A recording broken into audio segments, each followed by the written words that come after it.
আজকে আমার আলোচনার বিষয় আল্লাহর ওলির সম্পর্কে। আমরা সুন্নিরা কেন ওলির পাগল, ওলির দরবারে কেন যাই আমরা?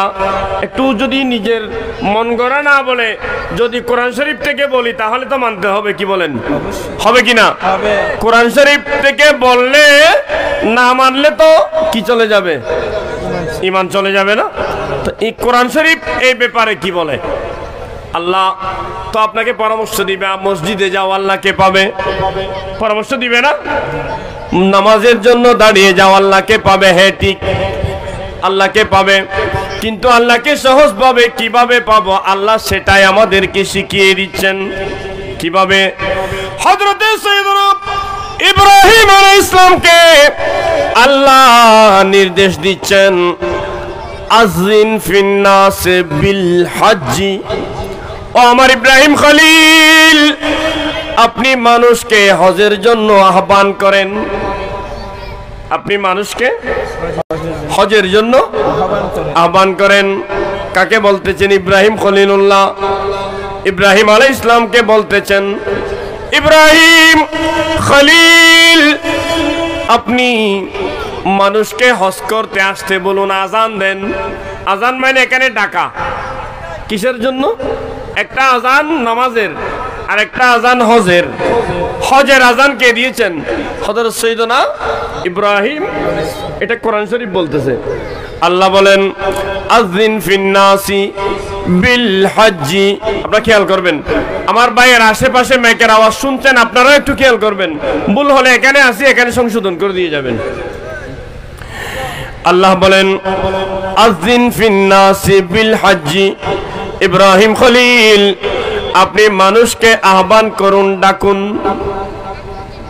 কিসের জন্য ডাকবো? হজ করার জন্য। তো হজ কার জন্য? বলেন সবাই, হজ কার জন্য? হজ আল্লাহ রাব্বুল আলামিনের জন্য। আল্লাহ হজের জন্য আমি আহ্বান করব। আল্লাহ তোমার বান্দাদেরকে হজ করার জন্য আমি ডাকবো। তো আল্লাহ হজ করতে তারা কোথায় যাবে? আমেরিকা? না না। হজ করবে তারা কোথায় যাবে? হজ করতে লন্ডনে না, তারা প্যারিসে যাবে না, তারা টোকিওতে যাবে না, তারা কোথায় যাবে? তারা মক্কা শরীফ, মদিনা শরীফ। দেখেন এখানে মক্কা শরীফও বলেন নাই আল্লাহ, মদিনা শরীফও বলেন নাই। আল্লাহ ডাইরেক্ট বলতেছেন, আযিন ফিন্নাসি বিল হজ্জি ইয়াতুকা। ইব্রাহিম আপনি মানুষকে হজের জন্য আহ্বান করুন। হজ করবে আল্লাহ আমার জন্য। আল্লাহ বলেন আমার জন্য হজ করবে। আল্লাহ তোমার জন্য তোমার বান্দারা হজ করতে কোথায় আসবে? আল্লাহ বলেন ইয়াতুকা, তুমি ইব্রাহিম খলিলুল্লাহর কাছে আসবে। কার কথা এটা? আল্লাহ। ইয়াতুকা, হজ করার জন্য ডাকো মানুষকে। আল্লাহ ডাক দিলাম, আল্লাহ হজ তো তোমার জন্য করবে। তো তারা কোথায় আসবে? আল্লাহ বলেন তারা তুমি ইব্রাহিম খলিলুল্লাহর কাছে আসবে। ইব্রাহিম খলিলুল্লাহর কাছে আসলে আমি রব্বুল আলামিনকে পাবে।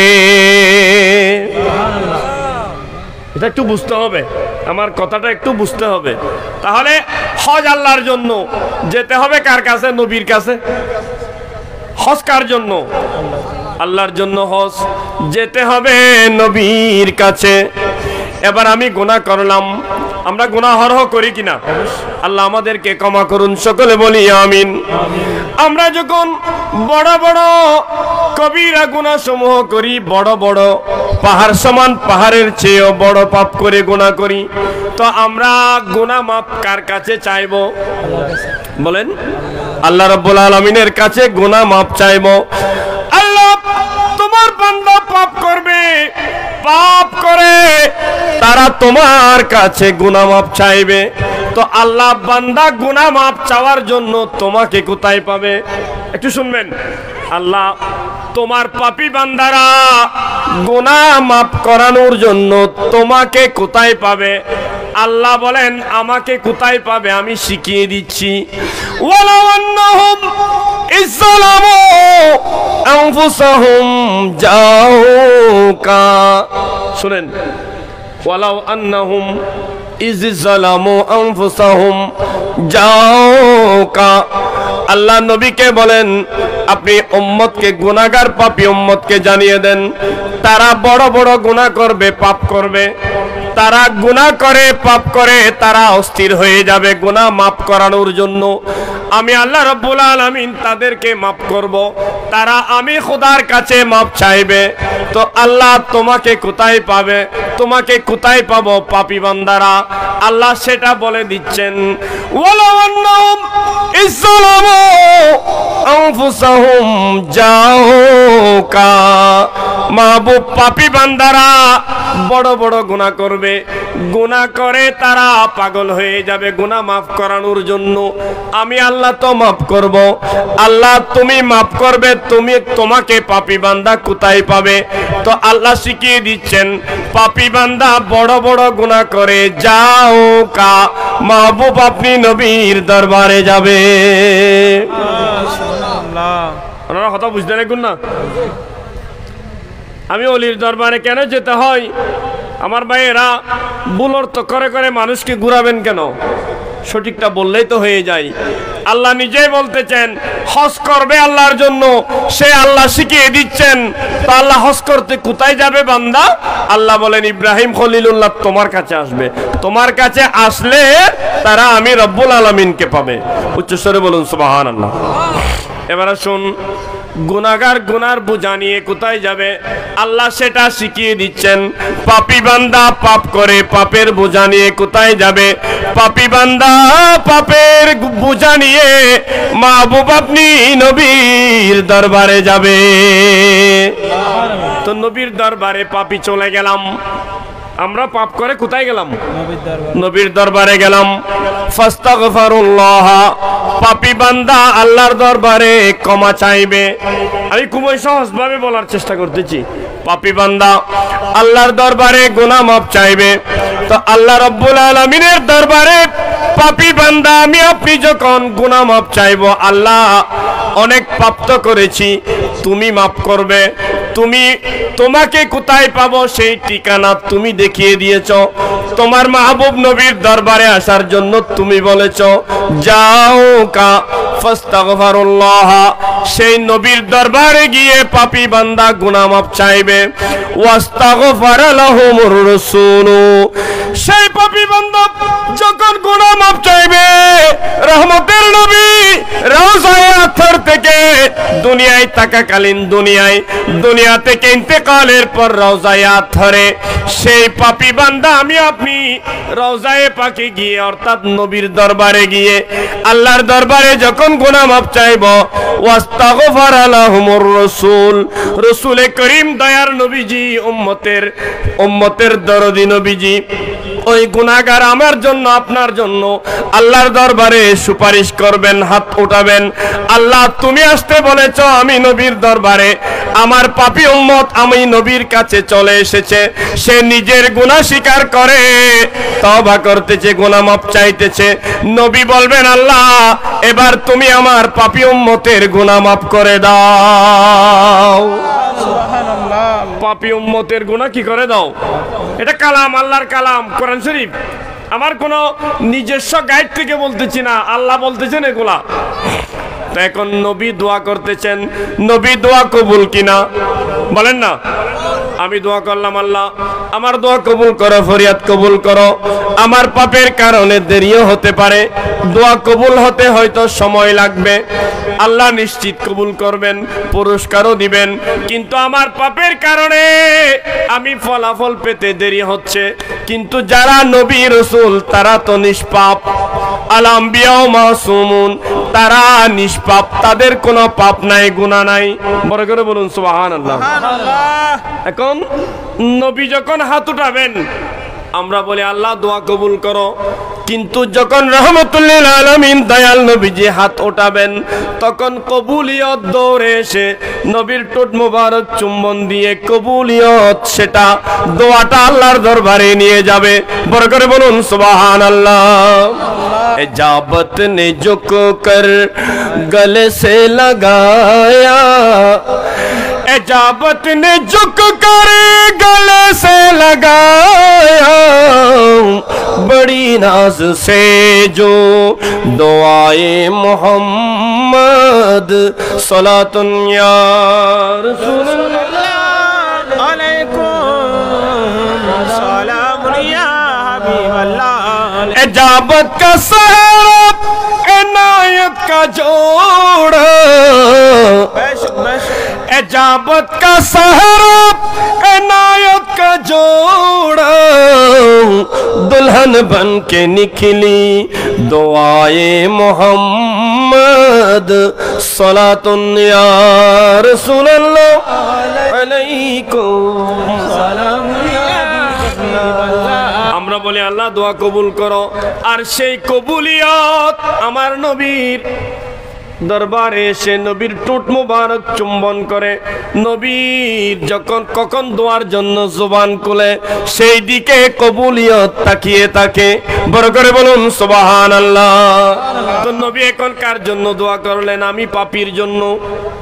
আমি পাপ করে কোথায় গেলাম? নবীর দরবারে গেলাম, যেতে বলেছেন আল্লাহ। তো আমি যখন গুনাহ মাফ চাইবো আল্লাহ সেটাও আবার ক্লিয়ার করে দিলেন, ওয়াস্তাগফারা লাহুমুর রাসূল, রাসূল পাপী বান্দার জন্য সুপারিশ করবেন।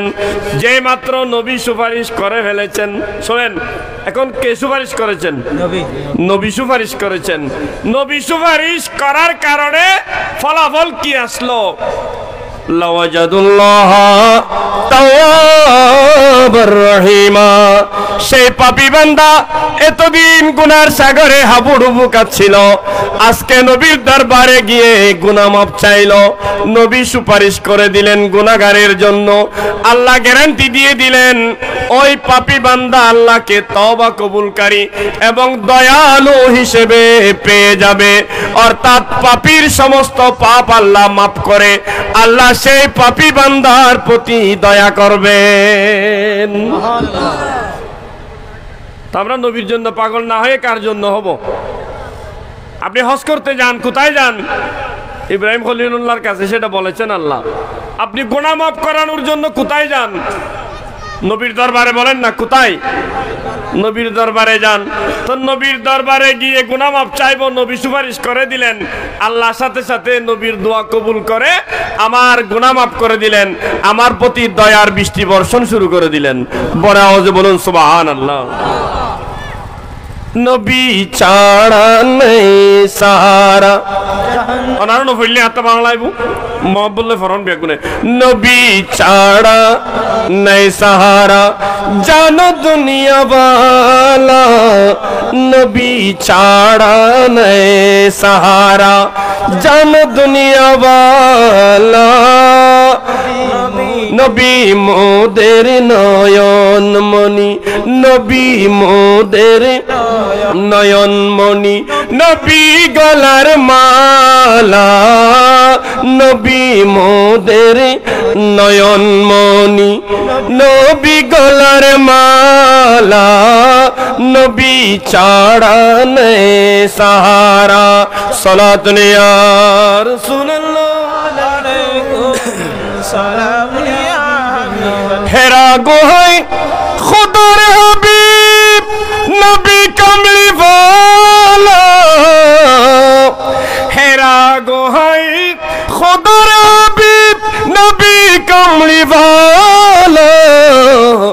উম্মত উম্মত বলে সদা, উম্মত উম্মত বলে সদা, কাঁদেন মদিনা ওয়ালা, নবী ছাড়া নেই সাহারা, নবী ছাড়া নেই সাহারা, জানো দুনিয়া ওয়ালা, নবী মোদের নয়ন মনি, নবী গলার মালা, নবী ছাড়া নেই সাহারা। সালাতুন ইয়া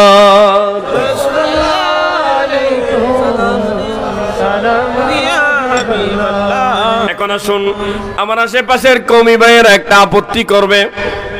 আমার নবী দুনিয়ায় থাকাকালীন সে আয়াতে কারিমা নাজিল করেছেন আল্লাহ, এখন নবী দুনিয়া থেকে পর্দা করার পর তার ফলাফল কি শোনেন। তারা বলবে সেগুলো নবী দুনিয়ায় থাকা অবস্থার কথা বলেছেন আল্লাহ। তাহলে শুনুন এবার আপনি। হযরতে সাইয়েদনা ইমাম ইমাদউদ্দিন ইবনে কাসির লিখেছেন, হযরতে সাইয়েদনা আব্দুল হক মুহাদ্দিস দেহলভী রাহমাতুল্লাহ আলাইহি, নাম তো শুনেছেন আপনারা। আব্দুল হক মুহাদ্দিস দেহলভীর কিতাব সুন্নি মাদ্রাসায় পড়ানো হয়, কওমি মাদ্রাসায়ও পড়ানো হয়। তারা সবাই তাকে ভারতীয় উপমহাদেশের শ্রেষ্ঠ মুহাদ্দিস হিসেবে সবাই জানে মানে। সুবহানাল্লাহ বলেন। কে বললাম? হযরত সাইয়েদনা আব্দুল হক মুহাদ্দিস দেহলভী রাহমাতুল্লাহ আলাইহি, তিনি একটি কিতাব লিখলেন জজবুল কুলুব। এদিকে খেয়াল করেন, জজবুল কুলুব ইলা দিয়ারিল মাহবুব। এটার অর্থ কি?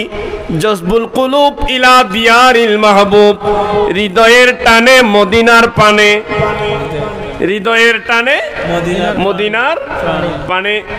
সেই জজবুল কুলুব ইলা দিয়ারিল মাহবুব কিতাবের মধ্যে হযরতে সাইয়েদনা আব্দুল হক মুহাদ্দিস দেহলভী রাহমাতুল্লাহ আলাইহি লিখতেছেন, কি লিখতেছেন?